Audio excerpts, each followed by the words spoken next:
Kowe kena tak pringgake becik lereno, aja ngoyak-oyak Bathara Guru. Kowe iki sapa to? Kowe iki sapa? Kowe apane Bathara Guru? Kowe dulure ya? Arep trimake Bathara Guru tak oyak-oyak. Ayo. Aja meng kowe. Sing gedhe dhuwur kae mungsu aku nek nganti aku kalah, aku meguru 20 taun. Mikira jangkae. Kosek to kosek. Kosek aja kesusu. Bocah cangkeme elek.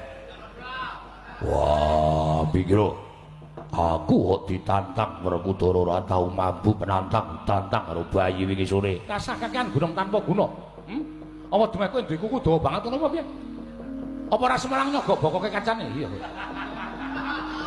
Ya ngono apa piye? Kowe lah wong iki ketoke galak ning duwe keluwihan nek Gojek rada semu. Semu yo men. Mikira lak jangkae. Ora wedi karo bayi wingi sore. Ora usah kakean gunung ayo. Sing ngarep dhisik sing maju ya kena. Sing mburi dhisik sing maju ya kena. Kowe ora lunga ngarepanku tak tibani senjata cakra. Apa? Senjata cakra. Kowe ngerti ora? Pusakane Bathara Guru ora temomo ning awake wis sanggeni lah kok dadi kowe meng pamer pusaka kadonyan. Ayo. Rangkepo 1000 pusakamu. Ayo, cocokno ning dadane wis sanggeni. Nek nganti aku lara, mati meguru karo kowe. Mati dening aku. Den ampun, Ndara. Ampun, sabar.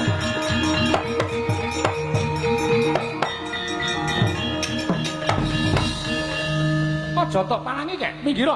Ratu Ireng yo gleleng men. Sabar apa? Arep ngetokke senjata cakra tak tamarane kaya ngopo? Sabar. Iso ora sabar? Iya. Ora manut karo awak tinggal lunga. Ora kek aku manut.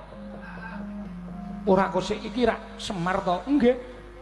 Lah kok dadi aku arep nampani nibani pusaka karo bocahku kok tok penging bengak-bengok kadoan. Ide pol.